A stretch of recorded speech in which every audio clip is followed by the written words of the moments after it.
Yo, what is up, everybody? Shakamira say. I want to thank everybody for sliding through our channel and giving it a thumbs up before we go into this one. So a big shout out to everyone who is going to register to vote, who is encouraging their peers. Maizia, let's go vote, guys. Let's encourage, motivate everybody kuno voter Maizia. So and I would like to say shame on you, Maizia. Asiri kuno voter for the better, for a change, Maizia. Things are not okay, and as we can see, as no. So the story is, founder of the Synagogue Church of All Nations, TB Joshua, has died. His death has been confirmed by his church. The preacher died last night at a Lagos hospital. He was 57 years old. The news of his death came as a shock to many. Several people have been expressing their thoughts on social media, and the cause of his death is not known at this stage. Now, in September 2014, a guest house belonging to the Synagogue Church of All Nations in Lagos, headed by preacher TB Joshua, collapsed, killing 116 people.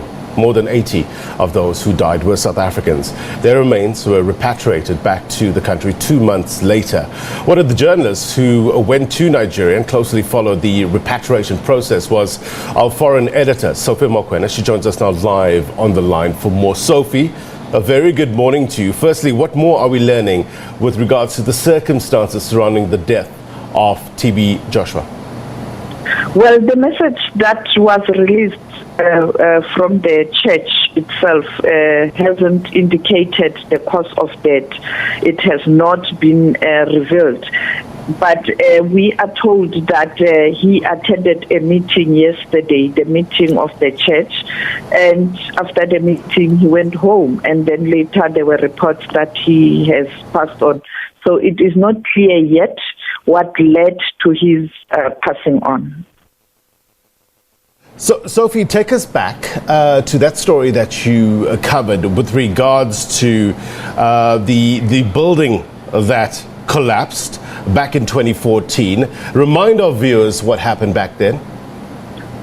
Well, at that time, I was a part of the politics team. I remember I was leading a politics team that was covering the collapse of the church building. Actually, it was a multi-story guest house that collapsed, and in that building or that multi-story guest house, you had people coming from different parts of the world attending a church service, and they died when the building collapsed. And South Africans were also caught in that tragedy, and 84 South Africans died during that building, when the building collapsed.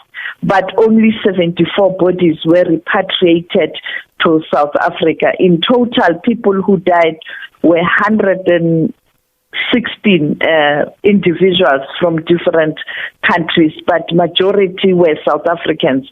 And the South African government then, under the leadership of President Jacob Zuma, and the minister in the presidency, Jeff Hadebe, started the process, including the Department of Defense and International Relations, and of course environment, because you also have to take into consideration issues of environment when you repatriate bodies. And therefore, this was done. We went to Lagos and meetings with the authorities. He was reluctant to release the body, and the Nigerian government was not also cooperating, but finally they did cooperate, and the South African Defence Force planes came, and the bodies were repatriated back to South Africa. The sad thing is that there was supposed to be a court case that was supposed to look into this matter, and unfortunately it was concluded, but it was not conclusive in terms of what transpired and what needs to happen. And therefore, I think some of family members are still aggrieved because they couldn't get closure and proper answers in terms of who was supposed to take responsibility. But the church continued later and it was still very popular and famous. When you look at their television station, Emmanuel, you can see that every Sunday there are still people who are flocking to the church and the church services, and the leader of the church, TB Joshua, would constantly address the church. He was also a philanthropist and a leader of that synagogue Church of All Nations. Yeah, give us a sense, Sophie, of how popular he was in Africa, and in particular here in South Africa. He was very popular in South Africa. Even recently, you'd see people at the airport dressed in the T-shirts of the Church of All Nations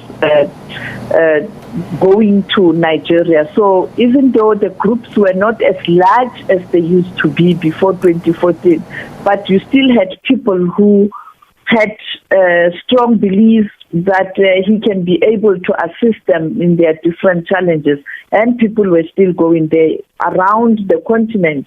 And many other heads of state would still go there, and they were attending the church, and high-profile people or individuals on the continent, but also in South America as well.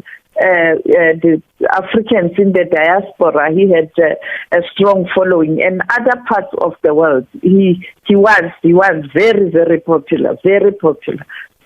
All right, this is a developing story. No doubt we will keep tabs on it. We are trying to get our correspondent in Nigeria as well to give us the very latest. But Sophie, thank you very much indeed for giving us the information of what we know at this stage. Foreign editor Sophie Mokoena there. So guys, there you have it. If you got to this part of the video, I would like to thank you all for the support and giving us a thumbs up for this video. And if you're new to this channel, please do subscribe and support our channel. We would love it, so that it helps the channel grow. So let's go and remember to urge each other to go register to vote. We need change, and we need it sooner. We need it today. We need it yesterday. Let's do this.